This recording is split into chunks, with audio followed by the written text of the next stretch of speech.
From Rotina favela to streaming stardom. Yo, my friends, nice to meet you, bro. You're the best. Today, Tota! Tota is one of the fastest rising personalities on the internet. Millions of followers, millions of views, meeting some of the biggest creators in the world. Traveling across countries, appearing alongside streamers that most people only dream of meeting. Looking at his life now, you'd probably think everything came easy. What's up, my friend? You're the best. Like he was always destined for this. But that's far from the truth. Because behind the laughs, behind the viral moments, and behind that energetic personality is a story most people don't know. A story that starts in one of the toughest places in Brazil. A place where opportunities were rare. A place where many people never get the chance to escape. But yet somehow, one kid managed to do exactly that. This is the story of Tota. Tota was born on July 5, 2005, in Brazil. And for most of his childhood, he grew up in Rotina. And now, if you've never heard of Rotina before, it's not your average neighborhood. Rotina is one of the largest favelas in Brazil. A place packed with narrow streets, crowded homes, and generations of families trying to survive difficult circumstances. For many people there, poverty isn't temporary, it's inherited. Something families have battled for decades. And because opportunities are limited, many young people end up going down dangerous paths. Not because they want to, because they feel like they have no other choice. And when you're surrounded by that environment every single day, it's easy to believe your future has already been decided. But Tota didn't want that future. He wanted something different. The problem, he had absolutely no idea how to get there. Like most kids his age, Tota had dreams, big dreams, the kind that sounds impossible when you're growing up with very little. So he started trying things, anything, everything. At one point, he even tried making music. Maybe that would be his way out. Maybe that would change everything. It didn't. The music never really took off, no big breakthrough, no overnight success, nothing. And when that failed, reality hit hard, because while other teenagers were worrying about school or video games, Tota was trying to help support his family. So he started selling sweets.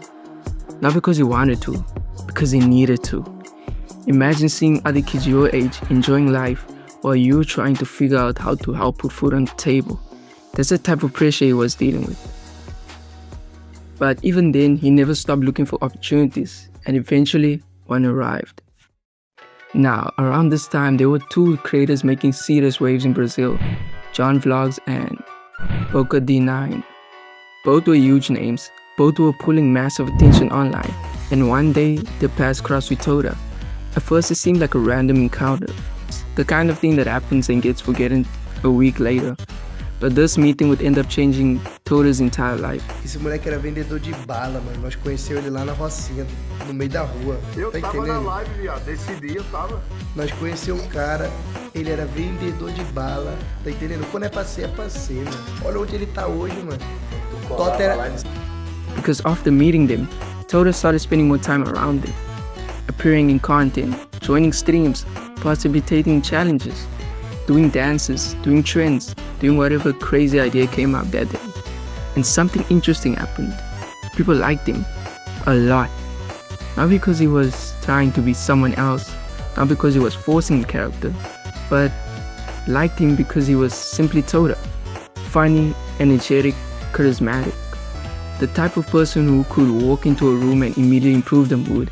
And over time, John Vlogs and Boca noticed it too. Teve um dia que ele foi lá em Mangaratiba só pra levar um tênis pro Boca, mano.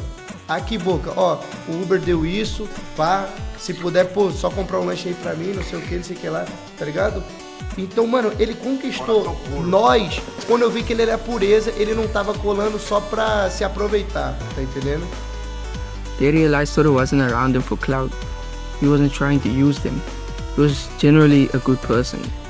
Someone who wanted to work hard. Someone who appreciated every opportunity. So eventually, they brought him into the group. And just like that, the kid who had once been selling sweets to help his family started experiencing a completely different life. John Vlogs, me leva pra gringa, John Vlogs. Tô temendo, vou aguentar ficar aqui no... John Vlogs, me leva pra gringa, John Vlogs. Suddenly, Tota wasn't just staying in Rotina anymore. He was traveling. Japan, Spain, Greece, Dubai, places he probably never imagined visiting as a child, places that felt a million miles away from the streets he grew up in. And for the first time, his life seemed to be moving in the right direction, but there was still one problem. Tota wanted to stream, and despite everything happening around him, his own streams weren't blowing up. Not yet. He would go live, get a few viewers, end the stream, repeat again and again and again. And here's where most people quit. Because everyone wants success. Nobody wants the boring grind before success. The part where you're streaming to almost nobody. The part where you're talking to a chat that barely exists.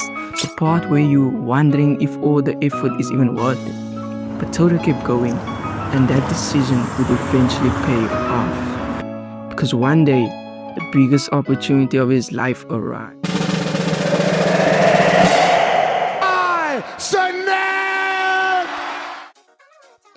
Kai Cenat, one of the biggest streamers on the earth and one of the most influential creators on the internet.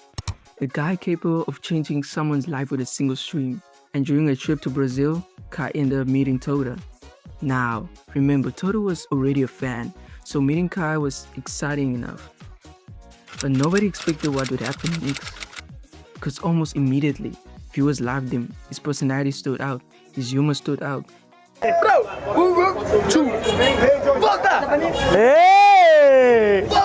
Everything about him felt authentic. He wasn't trying to impress people, he wasn't pretending to be someone else. He was just being him, Tota. And Chad loved it, Kai loved it too. Because talent recognized talent. And Kai could see that Tota had something special. Something that couldn't be taught, natural charisma. So after the trip, Kai gave him a huge shout out, and almost overnight, everything changed. Before that moment, Tota was averaging around 15 to 20 viewers. Afterward, hundreds, then more, then even more. His audience exploded, and for the first time, people weren't just discovering Tota through other creators. They were showing up specifically for him. But Kai wasn't finished helping him, because soon another opportunity appeared. And this one was massive, Streamer University. Now, if you're an upcoming creator, getting invited to Streamer University is basically the equivalent of getting drafted into the big leagues. You get to learn from some of the biggest names in streaming, Kai Cenat, Duke Dennis, Agent, creators who have already figured out how to win online. And somehow, Tota found himself right in the middle of it all. A kid from Regina, standing alongside some of the biggest creators in the world. It's the kind of thing that sounds fake when you say it out loud, but it happened. And while he was there, he met someone who would become incredibly important to his rise. Ray. Unity! Unity! Unity! Oh, very good! Yeah! The chemistry was immediate. The duo worked perfectly. Tota's unpredictability, Ray's reactions, the constant chaos, the jokes, the random moments, everything clicked. And the internet noticed fast. TikTok clips started exploding. Millions of views, 10 millions of views, 15 millions, 20 million. Video after video, the duo became one of the most entertaining parts of Streaming University. People couldn't get enough. And suddenly, Tota wasn't just growing, he was exploding. Awards followed. So, the Streamer Award for Best International Streamer goes to Tota! Tota! Recognition followed, more opportunities followed, and perhaps most importantly, his streams followed. When I met him, he had 15 to 20 viewers. That boy now averages 15,000 to 20,000 viewers. The same guy who had once struggled to get 20 viewers was now putting numbers that would have seemed impossible just a few years earlier. His Instagram audience grew dramatically. His influence grew, his popularity skyrocketed. But despite all of that, one thing never changed. Tota remained Tota. The same funny Brazilian kid, the same energetic personality, the same guy who still valued the people who were there before the fame. The guy who never forgot where he came from. And honestly, that's probably why people continue rooting for him. Because behind all the followers, behind all the views, behind all the success, people still see the kid from Regina trying to make his family proud. Look at Tota today. It's easy to focus on the success, the followers, the viral clips, the celebrity friendships, the opportunities, but none of those things tell the full story. Because before all of that, there was a kid growing up in Regina, a kid trying different ways to change his future, a kid selling sweets to help his family, a kid who kept believing something better was possible. And that's what makes Tota's story special. It's not the fame, not the views, not even the success. It's the fact that he never stopped moving forward, even when things weren't working, even when nobody knew who he was, even when success seemed impossible from the streets of Regina. Meeting some of the biggest streamers in the world, Tota proved that your starting point doesn't have to determine where you finish. And if his journey proves anything, is that sometimes one opportunity can change your life, but only if you're ready when it arrives. Tota is the #1 Brazilian streamer. My life is dream, bro. Oh my gosh. I never look this in my mind. Never. That's crazy. Do y'all understand what's going on? It's crazy, bro. My mind is so crazy, bro, because it's my dream, bro. Yeah, because Cassinet is so big. That's crazy. Thank you, Cassinet. Cassinet, you're the best, bro. You moved my life, bro. He said, yo, I want to be the next Ray. I'm the Brazilian Ray. Cassinet moved my life, bro. Thank you, Cassinet, bro. It's very good. Cassinet, you're the best, bro. You moved my life, gang. Oh my gosh, Cassinet! You have one dream, never give up your dream, bro. W Jesus, chat. W Cassinet. Jesus is the best, chat. Remember, Jesus first, chat. Jesus #1, chat. You have Jesus, you have everything you have, bro. Thank you, my family. Thank you, Cassinet. Thank you, peoples, bro. Yo, thank you. I speak thank you, but I speak you. No give up your dream, bro. Never give up your dream, bro. Because Tota was selling candy for his family, trying to make a way for himself. Jesus is the best, bro. We can get out to the total. What did I told you? Put a kick out of that city. Bro, it's crazy.